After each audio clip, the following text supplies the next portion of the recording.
Vamos entender um pouquinho a estrutura eclesial, né? Eclesial não é um termo próprio, mas a estrutura assim física das religiões, da prática religiosa dos judeus.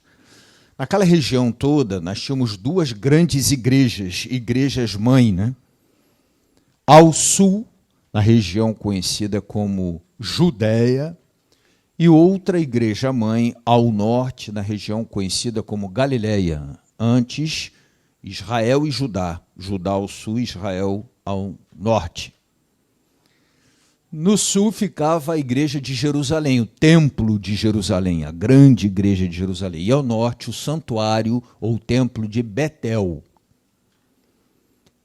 Cada cidade tinha sua igrejinha, né? Mal comparando, uma espécie de paróquia, né? Tinha sua sinagoga.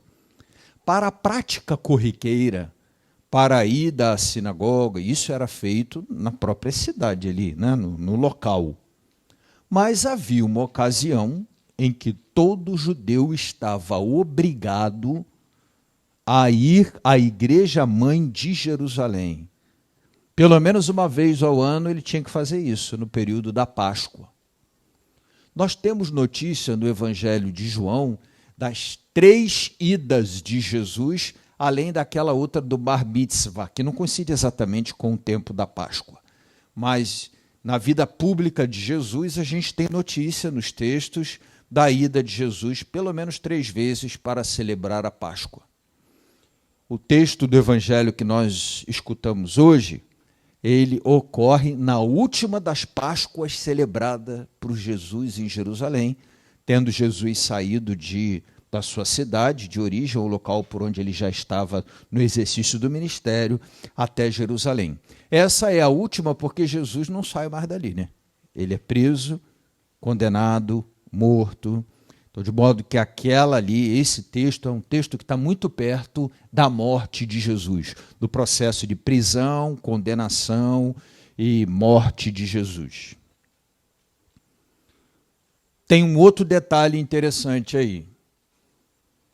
Os judeus convertidos ao cristianismo continuavam fazendo esse caminho, descer para celebrar a Páscoa. E nós tínhamos, naquele período já, a presença bastante significativa da cultura grega em algumas cidades. Tinham muitos gregos morando, sobretudo as cidades portuárias, porque os gregos sempre foram muito bons de comércio, de circulação de informação. E no caso de Betsaida, que é citada aí, que era a cidade de Filipe, que depois pede a ajuda de André para chegar até Jesus, levando o pedido dos gregos, né? Olha, os gregos querem te conhecer, querem te ver. Eles também, naquela regiãozinha ali de Betsaida, têm muito contato com o mundo grego. A prova disso é que o próprio nome André e Filipe são nomes gregos, não são nomes propriamente judaicos, mas já nomes gregos. Quer dizer, a influência da cultura era tal que os judeus até já estavam dando nomes gregos aos seus filhos judeus. Entendemos direitinho? Claro que depois muitos desses judeus e muitos desses gregos se convertem ao cristianismo. Naqueles 3 anos, aquelas 3 Páscoas celebradas por Jesus, havia uma curiosidade muito grande em torno da presença da pessoa, da pregação das obras de Jesus, né? Padre Zezinho canta, e seu nome era Jesus de Nazaré, sua fama se espalhou e todos vinham ver. Então, naquela Páscoa, todo mundo queria ouvir, ver Jesus. Havia uma curiosidade grande em virtude dos sinais realizados por Jesus e da pregação de Jesus. E é um pouco motivado por essa curiosidade que o mundo grego, né, os gregos motivados por esta curiosidade no Evangelho de hoje, procuram uma espécie de intermediário mais próximo de Jesus. Eles procuraram Filipe, né, que era de Betsaida, onde havia uma comunidade grega interessante, como eu já disse para vocês, e eles disseram, a gente quer conhecer Jesus. Em parte, eles tiveram dificuldade também de conhecer Jesus, porque neste período todo mundo peregrinava para Jerusalém. Não havia lugar no templo para todo mundo. E havia uma precedência dos judeus sobre os gregos no templo, no ingresso ao templo. Como Jesus era o rabino que todo mundo queria ouvir, ele tinha um horário dele ali, né? No horário de Jesus não devia ter vaga. E na hora da precedência das vagas, os gregos costumavam ficar no segundo momento, não tinha vaga para eles. A precedência era dos judeus. Vocês se entendem? Ocorre que a motivação é mais mesmo a curiosidade. O texto não diz, os gregos queriam conhecer Jesus por causa das suas obras, os gregos queriam conhecer Jesus por causa das suas palavras. A motivação era curiosidade. Filipe, então, foi a André era irmão de Pedro, e aí eles foram a Jesus e apresentaram a curiosidade dos gregos. Talvez, num outro momento, no início da vida pública, Jesus não tinha dificuldade em conviver, em se deixar conhecer. O texto do Evangelho de Marcos, por exemplo, fala que Jesus até impede que as pessoas contem quem ele é, para que primeiro as pessoas experimentem Jesus, através das palavras, através dos sinais, das obras, e depois, por si só, elas cheguem à conclusão de quem ele seja. Mas ali havia uma urgência. Ele estava ali praticamente na sua última Páscoa e seria morto. Então tem uma outra situação ali que está presente, né? Jesus então responde assim, ó, se o grão de trigo jogado na terra não morre e depois germina, ele vai ser para sempre um grão de trigo enterrado. Ninguém vai ver, está ali na terra ou embaixo da terra. Mas ele produz trigo, produz vida, se ele morre, brota, cresce e produz fruto. Para aqueles que tinham a curiosidade apenas de conhecer Jesus, ele sugere uma outra coisa. Ele sugere o seguinte: mais interessante do que satisfazer a curiosidade de me conhecer, vale a pena me seguir. Está disposto a fazer da sua história a minha história, do seu destino, né? O meu destino. Tanto que Jesus, depois dessa imagem do grão de trigo, ele diz assim, ó, se alguém quiser ganhar a sua vida, vai perder. Mas se estiver disposto a perder a sua vida por causa de mim, vai ganhar. Eu entendo aqui que Jesus, primeira coisa, está falando de mortes que geram vida. De manhã eu conversava aqui, é um público um pouco diferente, né? De manhã eu conversava um pouco sobre... A gente até usa isso no nosso discurso. Eu já ouvi isso de pessoas, de homens que dizem assim, ah, padre, eu morri de trabalhar para formar os meus filhos. Eu não pude ir à universidade, mas eu morri de trabalhar para que meus filhos pudessem se formar, pudessem ter uma história melhor. Bom, o camarada está me contando aquilo porque ele está vivo, não é que ele tenha morrido. Mas a gente usa o termo morrer, morri de trabalhar. Como a gente diz assim, por exemplo, morri de estudar, ou estudei até, me matei de estudar para passar naquele concurso e oferecer condições melhores à minha família.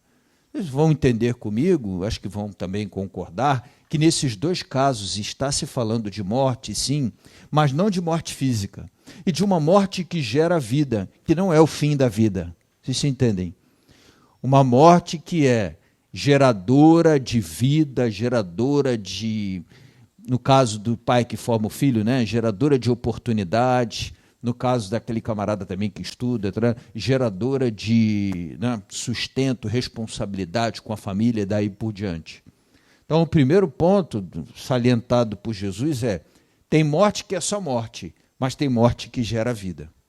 Eu dei exemplo de manhã que às vezes a gente, por tendência ou porque na hora a gente é provocado, é irritado, e aí a gente tem uma resposta na ponta da língua para finalizar, dar um vazare mesmo na pessoa, dela ficar caída ali com a resposta que a gente deu. E aí você fica entre mato ou morro? Respondo e mato, silencio e morro. O que fazer? A cara esquenta na hora, né? Vem aqui a resposta. E você fica entre essas duas opções. Eu falava de manhã que na minha experiência, estou falando da minha experiência, né? Experiência é sempre experiência, questionável. Na minha experiência, todas as vezes que eu respondi, portanto, escolhi matar e não morrer, na hora daquele, falei, graças a Deus. Mas longo prazo, nem tão longo prazo, às vezes já indo para casa ou depois de chegar, eu fico, por que eu falei? Ah, meu Deus, eu tenho que pedir desculpa. Eu não devia ter falado. A gente escolhe matar para não morrer, mas não gera vida nenhuma. E a gente acaba morrendo também. A gente mata e se mata. Em nome de preservar, de prevalecer sobre o outro, a gente cancela o outro e, de alguma forma, também se mata. O contrário também vale. Em algumas ocasiões que, por graça de Deus, por ajuda de Deus, ou porque estava num dia inspirado, ou por fruto das experiências acumuladas, eu falei, não vou falar.